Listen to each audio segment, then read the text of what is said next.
everybody, 𝐁𝐴 here, and I'm responding to a question from Lance today, and that is how to play legato at faster speeds. Now, if you don't know what legato is, I will explain that, and I'll tell you how to play legato at faster speeds as well. But first, I've got a few lesson spots left in November on a day when most people don't want to take lessons. So I've got some spots the day before Thanksgiving and the day before that, Tuesday and Wednesday before Thanksgiving. Not the most popular spots. But if you're off work on one of those days and you want to spend your time off learning more about the mandolin, then I've got the perfect spot for you. So you can find those in the link down below. So without further ado, the answer to Lance's question, how to play legato at faster speeds. Now first, let's talk about what legato is. So legato is the opposite of staccato.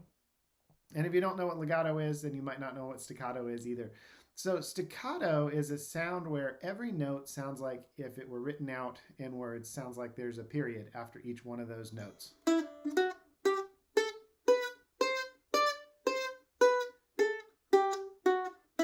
Those are staccato notes.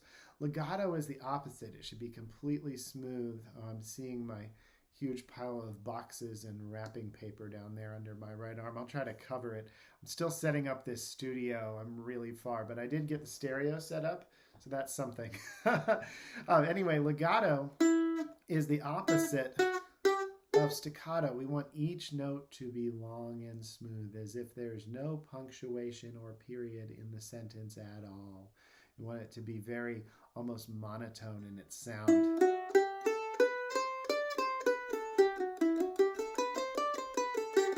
Very smooth. You can imagine a fiddle player, how they would put multiple notes in a single bow. That's what legato sounds like.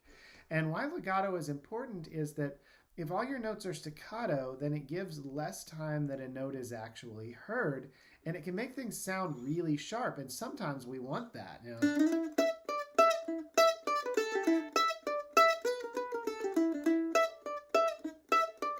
Sometimes we want that, but there's a lot of phrases where we really don't. We want it to be really, really smooth. So how you do this is you leave your finger down. Now it's important to make sure your finger's in the right spot. And there's actually a video I have on YouTube that I did for Bluegrass Unlimited a couple years ago. It's been more than a couple years now. But if you search 𝐁𝐴 Bluegrass Unlimited or Bluegrass Unlimited 𝐁𝐴, it'll come right up. And the video is about how to make good tone. And playing legato and making good tone are very closely related subjects. So follow that video, watch that video to get tips on the exact right placement for your fingers, but I'll give you the short version. Be as close to the fret as you can be without being completely on top of it. And then if you want to warm that up, go actually a little bit slightly on top of it. And that really warms up the notes. Now that makes good tone, warm tone makes legato easier. Keep in mind, good tone is completely subjective. So what I think is good tone may be different than what someone else thinks is good tone, and they're wrong, but it's cool. So, just kidding. So how you play legato then is you need correct placement in the frets, and then you need to leave each finger down until you absolutely must pick it up. And there's various different reasons you might need to pick a finger up. And one of them would be you need that finger for something else. Another would be that you're having trouble reaching something and need to pick up a finger for that reason. But in general, you should leave your fingers down until you need to pick them up. That keeps you from having a break in between the notes. And that's important because if you have a little break between the notes, you've minimized how much time the note is heard. And in a lot of phrases, you don't want that. You want this smooth feel with each note being very audible. And especially as you speed up, you'd like to have as much time as possible filled by each note. You want each note to fill its entire slot. If you're playing eighth notes, you want each note to be a full eighth note and not one that's cut short, because a cut short eighth note at speed sounds almost like no note has been played at all. You're going to get nothing but pick noise and transition sort of sounds. So leave each finger down until you must pick it up. But that alone is not enough, because your right and left hand have to be in sync. So your left hand needs to be slightly ahead of your right hand. The note needs to be already down before you pick it. So everything you're doing, it's kind of like there's a slight shift in the space-time continuum, and your left hand and right hand are just on a slightly different timeline. And that has to happen, or else everything's going to sound like that. It's going to be awful. So left hand has to be first. Then the right hand picks it.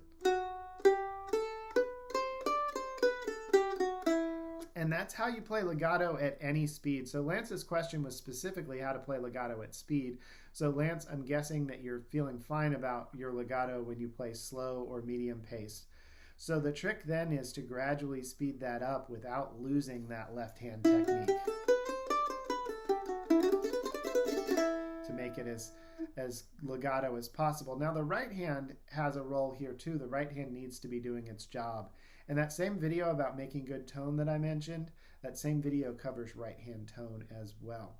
All right, so that is how to play legato at faster speed. It may seem like that can't be it. That can't be all of it, but it really is all of it. That is it. Is left hand needs to place correctly in the fret.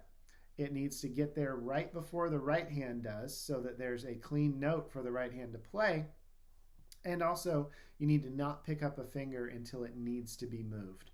The reasons it might need to be moved is you need that finger for something else, or holding down that finger is keeping you from reaching something. For instance, holding down the index finger and the pinky finger at the same time is very hard to do.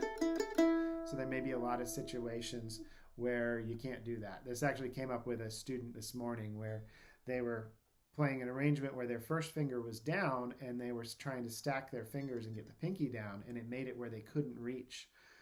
Their hand reach is smaller than mine and they couldn't reach. So even though I can do it, although it's kind of uncomfortable, even though I can do it, they couldn't. They needed to release this index finger. So there's going to be times like that when that happens. So that's what to do, Lance. And if anybody has questions, feel free to drop them in the comments. I'm happy to answer them. And if you're looking for a little extra help, I have some lesson slots where you can sign up. Also, you can get 30 days free with Strum Machine through my link down below. And also check out 𝐁𝐨𝐴𝐵's picks that I'm using. I've been really thrilled with these. If you're watching on YouTube, make sure to subscribe to this channel. Click that like button for the YouTube algorithm and click the notification bell so you don't miss any future videos. And if you're watching on Facebook, make sure to follow this page, share this post, and click the like button for the Facebook algorithm. And of course, let me know what you think of this video and what you learned from it. If you have any comments about your thoughts about playing legato, drop them down below. Everybody wants to see them. All right, everybody. Bye. I'm glad I landed that one, or else I might have had to re-record the video. Bye.